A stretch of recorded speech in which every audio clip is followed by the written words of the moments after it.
Hey guys, welcome back to the channel. Today I'm going to be covering a long-term Chainlink market outlook and talking about what you want to see in order for the price action to become bullish once again. I'm going to be covering the USD pair, some very important support and resistance levels, as well as the Bitcoin ratio, and some custom-made indicators that can help provide some unique insight on where Chainlink could be headed over the next few months.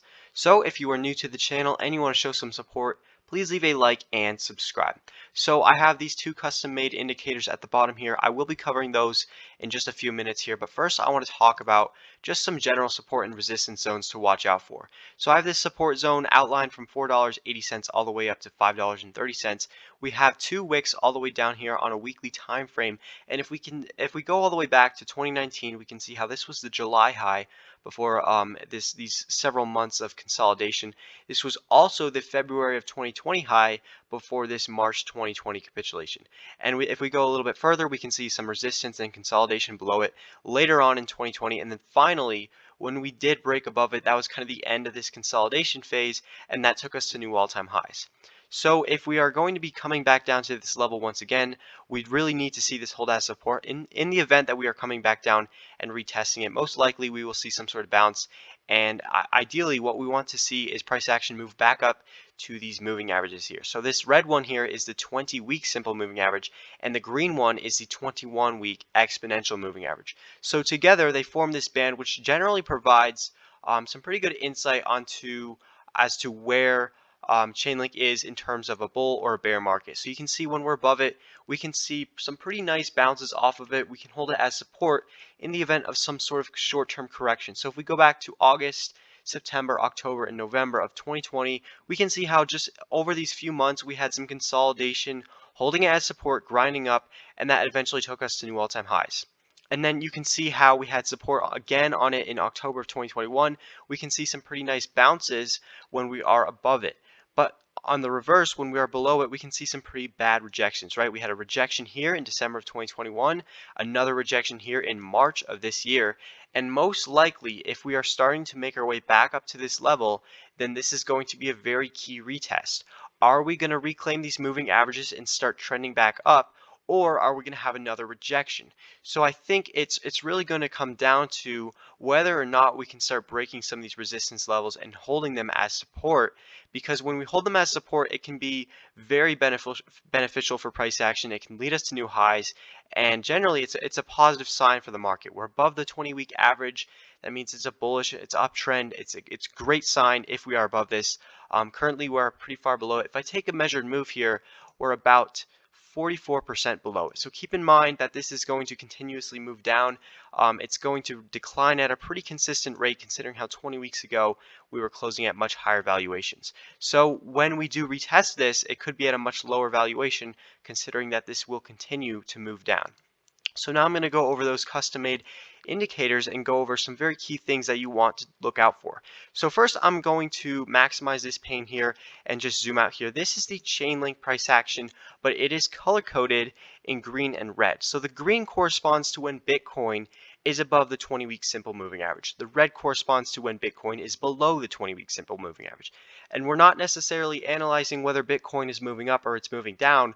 We're just analyzing whether or not it's above a moving average. And similar to Chainlink, this moving average is very important for defining the difference between a bull and a bear phase. So when Bitcoin is in a bull phase, it's above its 20-week average. It doesn't necessarily have to be moving up, but if it is above the 20-week average, then it's going to be bullish for altcoins because there's more confidence in the market. The market participants are willing to go farther out the risk curve and speculate on some of those lower cap micro altcoins. So Chainlink, I wouldn't say is a micro altcoin, but it is lower market cap than Bitcoin, Ethereum, and it is a little bit farther out the risk curve as we see on these drawdowns and these pumps. It has the capability of pumping a lot more than Bitcoin and Ethereum, but on the reverse, it also has the capability of experiencing much further declines. So right now we're in this red territory because Bitcoin is below its 20-week average, and that's not a great sign for all altcoins, not just Chainlink.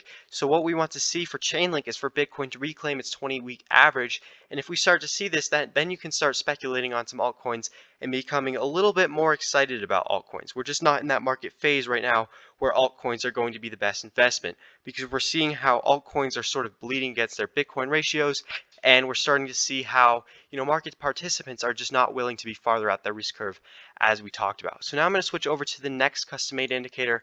If I switch over to a daily chart, this is going to tell us the extension Chainlink is above or below the 200-day simple moving average. So this is a different moving average, and basically it's color coding it based on how far above or below the 200-day simple moving average we are. So if I go back to the Chainlink chart and I pull up the 200-day simple moving average, we can see how currently we're very far extended below it, right? So if I take a measure move, the 200-day simple moving average today is at $14, right? So we are currently about 55% below this moving average, and that'll correspond to these darker blue colors.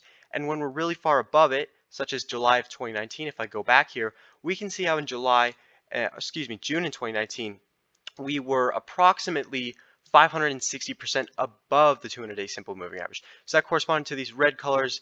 And basically what we have here is a very far level of underextension from this moving average. If we take a measure move, if we go all the way back and basically identify the levels in which we were this far underextended, we can see how basically there was very few times in history where Chainlink has been this far underextended. And the only time in history was actually in July of 2018.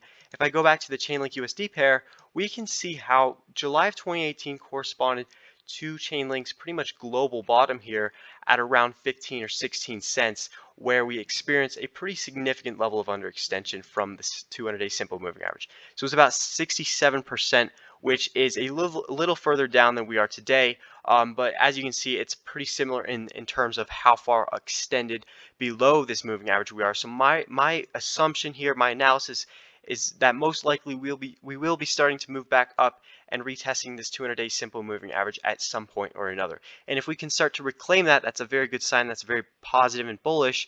And in the event that we do reclaim this 200-day simple moving average, whether it be today, in a few weeks, or a few months, whenever we do that, I'm going to be becoming a lot more excited on Chainlink and overall a lot more bullish. So now I'm going to switch over to the Chainlink Bitcoin pair. This is on a weekly chart, and as you can see, this goes all the way back to late 2017.